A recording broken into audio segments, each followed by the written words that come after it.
What's up, everybody? Welcome to my Orca-Slicer intro here. I'm on orca-slicer.com. It's my preferred slicer for FPV stuff. They have Windows, Mac, and Linux downloads on their site, so let's hop into Orca. At the top here, it has a create printer or select printer option where you can plug in your vendor and model and get an exact, profile or make your own profile for your printer. I've got one made already. Moving down to the filament section is where you've got your filament profiles. I made this one in particular. I don't think it comes with any presets, but I plugged all this in for the most part. It has some default settings. I didn't change everything, just I think temperatures and cooling stuff. So I have the min and max set here, 195 and 220 degrees Celsius, and then the nozzle temp is changed. I think we'll look at that here. Nozzle temp is 210. Not too fancy here. And I think the cooling is just pretty much 100%. Yeah, cooling speed's at 100 for pretty much everything.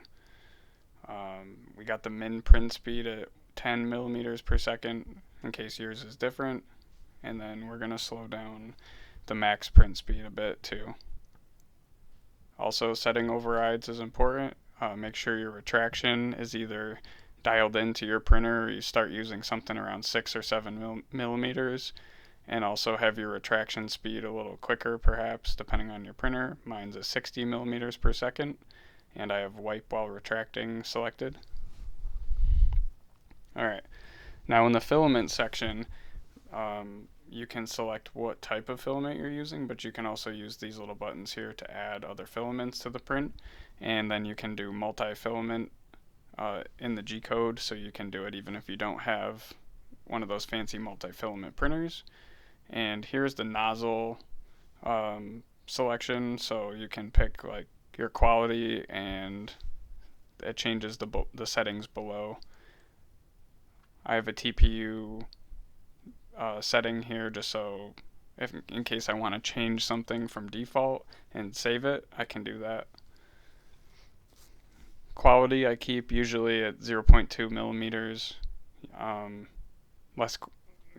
Less size equals better quality.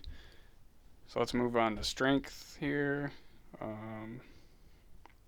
don't think I changed much there. Strength. Make sure you have at least 3, probably 4 or 5 wall loops, depending on what you're printing. 3 or 4 is usually good, and then you can adjust your top shell layers. 0.20 millimeters with 4 layers is 0.80 millimeters. It's not even 1 millimeter. So you can do some math and figure that out. Okay, sparse infill and solid infill is what we're going to change depending on the print. It's default at 15, but we'll set it to 100. That's usually good for most TPU prints.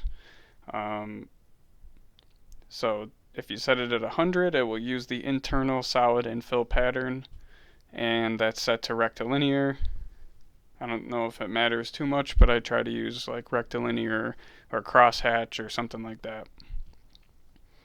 And I think that's pretty good for the strength section. Speed, we're at 40 millimeters per second for the first layer and 50 millimeters per second for the infill.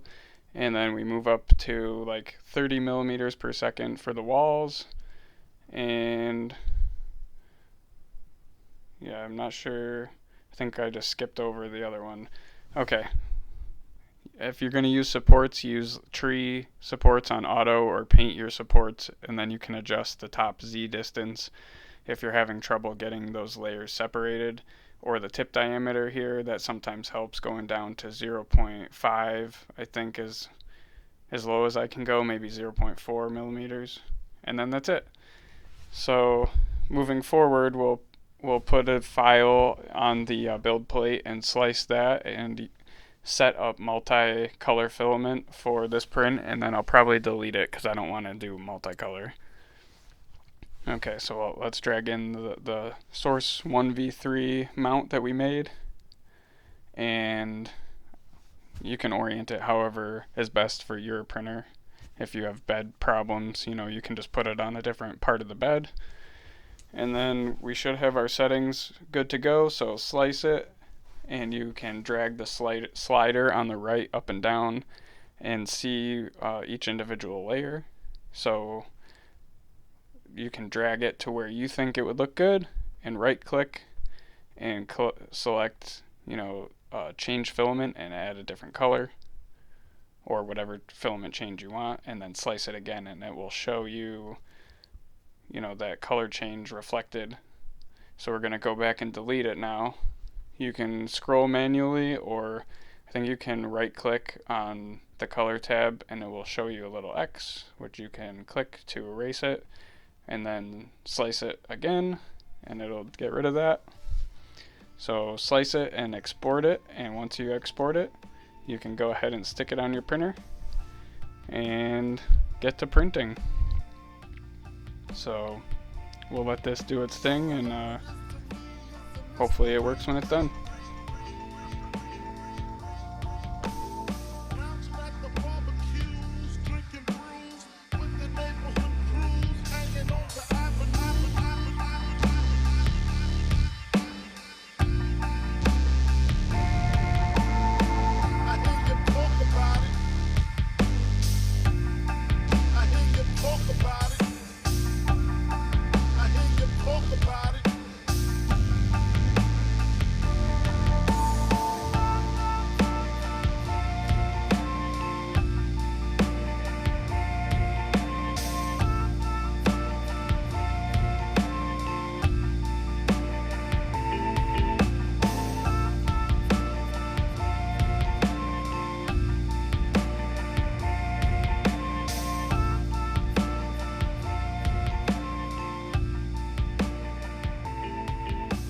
Okay, looks good, and let your print cool off, and then you can remove the supports. I use my flush cutters that came with the printer. You can buy some or use pliers. Get a good grip on it as close as you can to the material you don't want to cut, and give it a twist and a pull, and it should come off. Not always super easy, but that's why you've got flush cutters, so you can just cut it. And here you have it, all done. This one was easy. We'll try a little bit trickier of a print next time and see how it comes out. Thanks for watching.